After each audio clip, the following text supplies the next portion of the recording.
Joining us now to discuss the Secretary of Transportation, Pete Buttigieg. Secretary Buttigieg, thanks for joining us. We're seeing major supply chain disruption in the U.S. right now, causing everything from higher prices to longer waits for products. Moody's warns that these supply chain disruptions, quote, will get worse before they get better, unquote. Do Americans need to prepare ourselves for this to get worse before it gets better?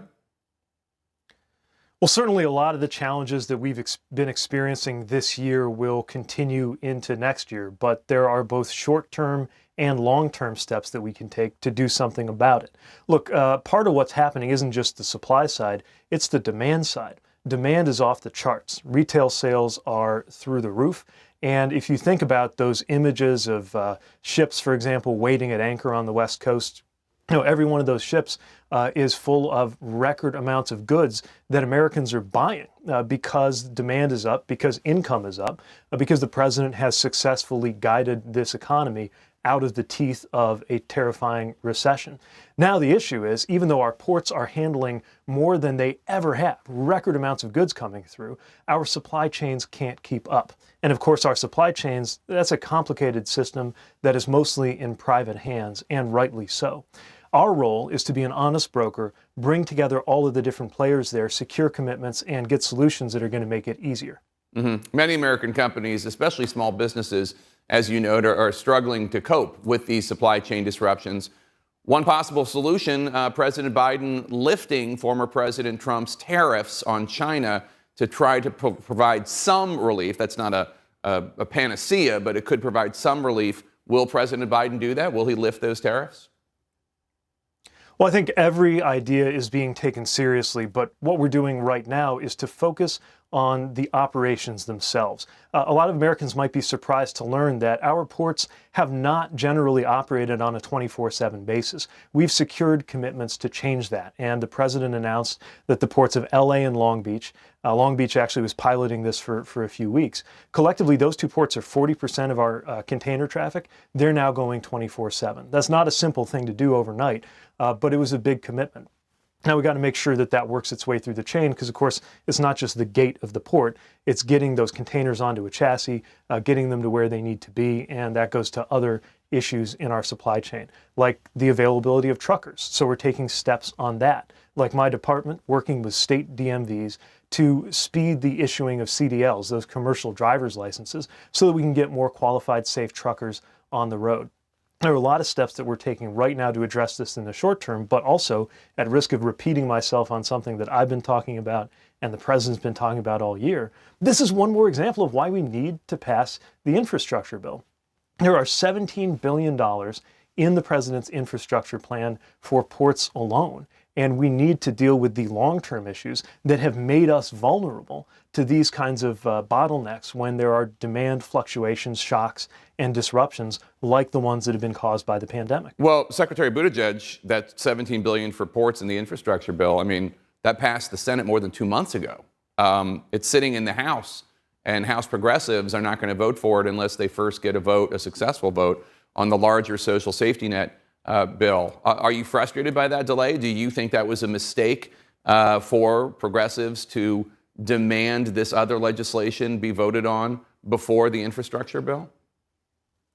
Well, the reality is that America needs both of those pieces of legislation, not only to make sure that we have the right kind of infrastructure, but to make sure that life gets better in this country for people trying to raise children. Right, but only one of the bills is ready now. To participate in the workforce.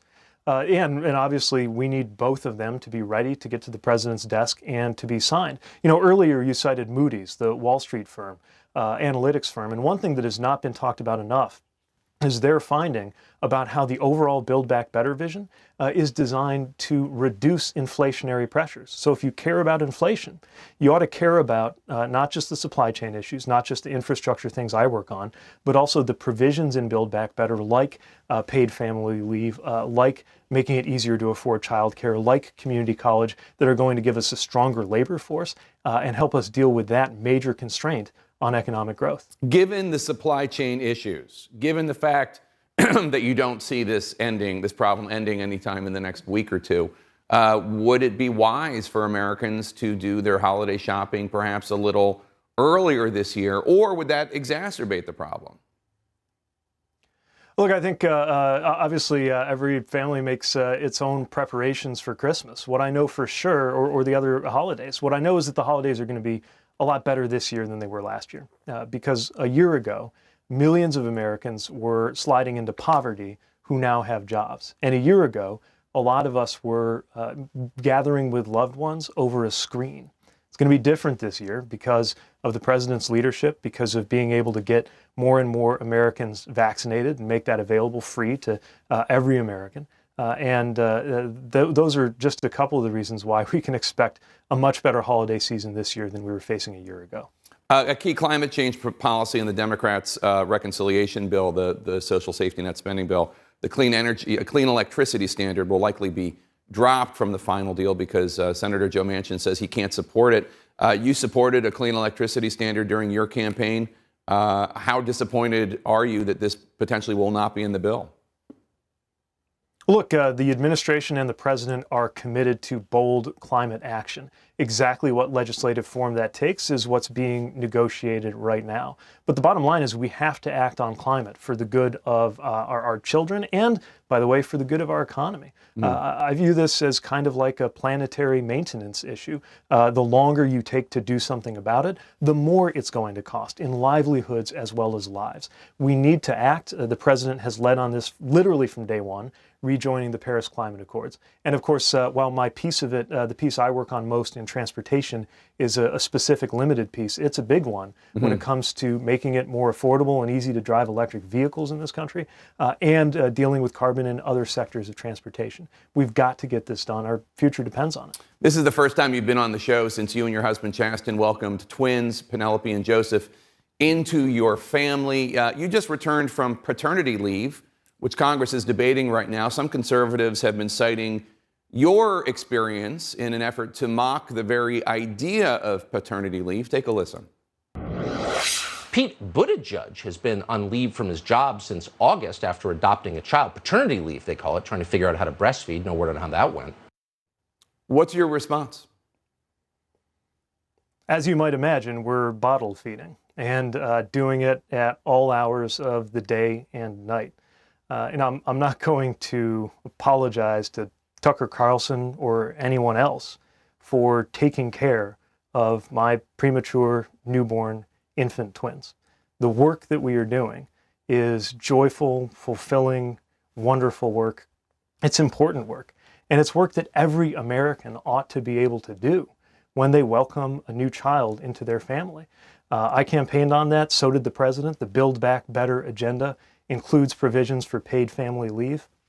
By the way, we're pretty much the only country left that doesn't have some kind of national policy for paid leave. I think it's down to us and Papua New Guinea. It is long past time to make it possible for every American mother and father to take care of their children when a new child arrives in the family. We're thrilled for your family, and we're happy that parental leave is a reality for so many in the U.S. Looking back as a cabinet secretary, why didn't you or the Department of Transportation make an official announcement when you went on parental leave, and why did you not appoint an acting secretary while you were away? Well, so the way this works is there is a deputy secretary, Polly Trottenberg, who's doing phenomenal work and who, as deputy secretaries do, can fill in when a secretary is not available. Now, look, even though I've been on paternity leave and I'm proud of it, obviously, given the nature of my job, when you take a job like mine, you understand and accept that you're going to have to be available 24/7, depending on what's going on, and you're going to have to engage. And I did, even if that meant taking a phone call or making a decision from a hospital room. But I am so thankful for the phenomenal work that my colleagues at the Department of Transportation have done and are doing. And I'm thankful to be part of an administration that is walking the walk on our family values.